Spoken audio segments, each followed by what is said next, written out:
Dell updated their XPS line with a brand new 15-inch and 17-inch laptop, the 9510 and 9710 respectively. Unlike last year where you could only get a decent graphics card in the 17-inch model, this year there's a little more parity between these two computers. So I guess that begs the question, which one comes out on top?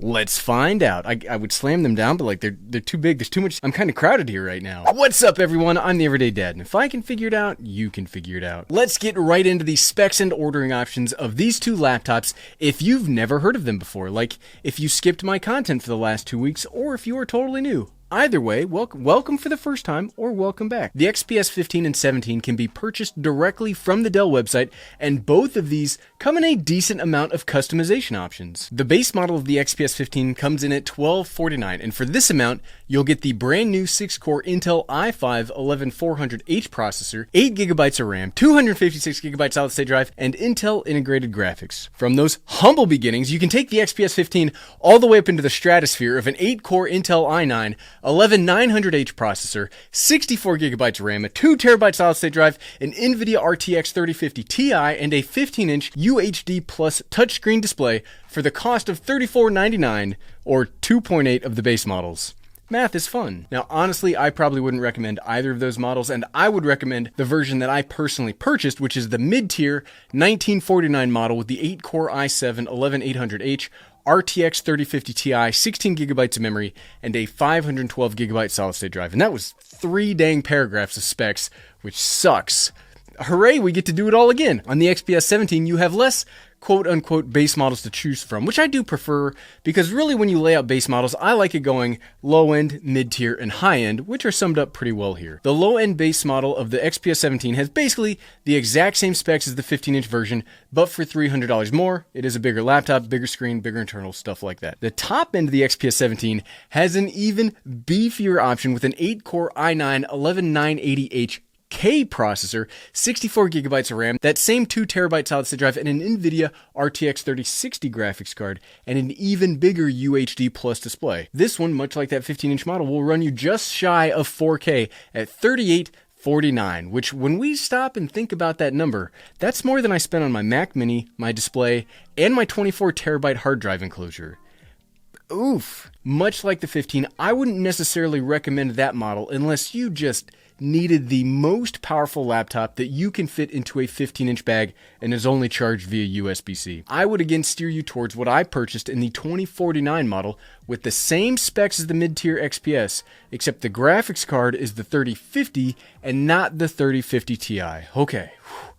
Oh, now I'm exhausted. Got all those specs out of the way, and it took a darn page to get there, so how do these two really compare? Now let's start with power. Obviously, as the XPS 17 has the option for the beefier processor, yes, I think I would say that it can be just objectively the most powerful one. But as I'm recommending the middle tier options, and both of these middle tier options are really close when it comes to the specs, what would set them apart then? Well, in a perfect world, not much. If we had these computers, like if we stripped them to the motherboards, just plugged into the display in a constrained lab-like environment where both are kept at the exact same temperature and power delivery modes, I think you'd get basically the exact same performance. However, the one problem with that scenario is we don't live in a lab environment, and I can't really treat the two like we do. Now, you all know me, I'm not one for benchmarks, but for a basic overview, you can see here in both Cinebench R23 and my own personal video editing work, the XPS 17 is just ahead in most situations. And this could be because of a couple of factors.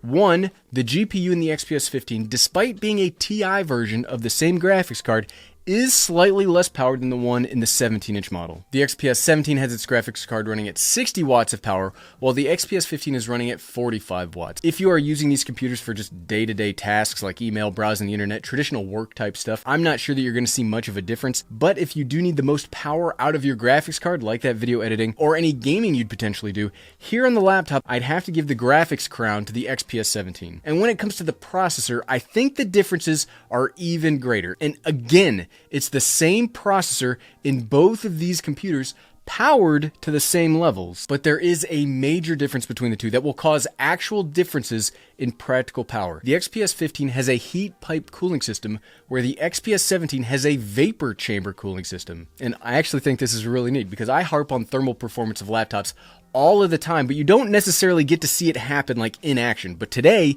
you get to see thermal performance at work. When running benchmarks or putting the laptops through a tough task, the XPS 15 will thermally throttle far sooner, and it'll basically be thermally throttled during the test or the event. During something like the Cinebench tests I ran, it will redline to 99 to 100 degrees until it's done. What that does is that leads to a lower clock speed as the system lowers the power to try and manage that heat. And sometimes, I didn't see it, but sometimes it might even shut off a core or two to cool everything down. The XPS 17, on the other hand, did start out warm, but when the thermal system gets going, it will stabilize at around 15 to 20 degrees cooler than the 15. I don't know that I saw this get over 75 or 80 degrees.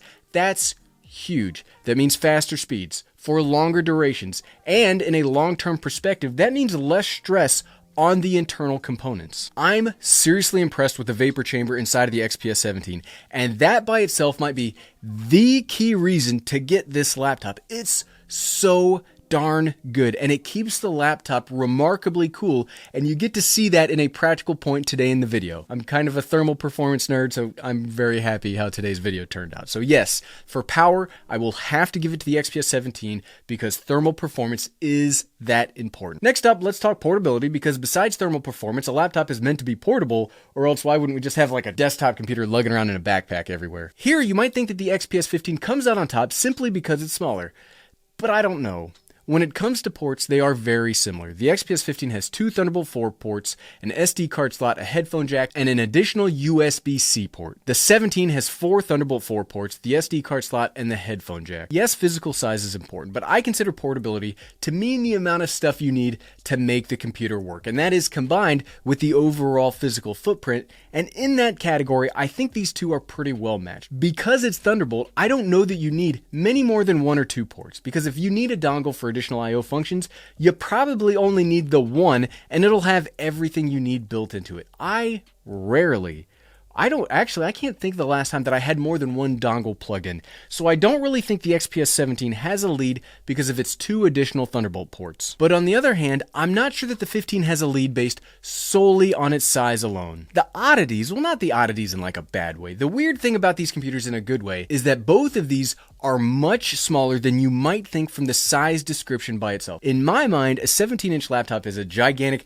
beast that needs specialized bags or briefcases to carry around, and is just a huge pain. And laptops that big are not really worth carrying around, in my opinion. But this 17-inch laptop is really the size of a normal 15-inch laptop, and it fits in any of my normal laptop bags. That's not to take away from the 15 also being crazy small. I mean, it's very small for a 15-inch laptop. It's more like a 14-inch laptop, but 15 to 14 is not as impressive to me as a 17-inch laptop that is not a huge hassle. I do think either of these are big enough that you don't need an external monitor, and I think both would roughly get the same amount of usable battery life, so you'll need the charger no matter where you go. So it's really only the size that's the big differentiator when it comes to portability. So if you need the smaller laptop, go with the 15. And the last big thing I like to compare computers on is usability. This one is also going to be really tough to break down because much like portability, these laptops are so close together that there isn't that much different. The keyboards are almost identical. I do really like both of these keyboards. They are both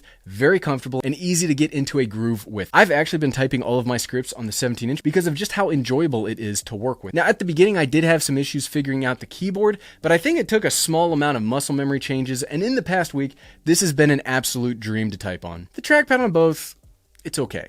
It's not great. I have had better luck with the XPS 15 trackpads than the 17-inch versions.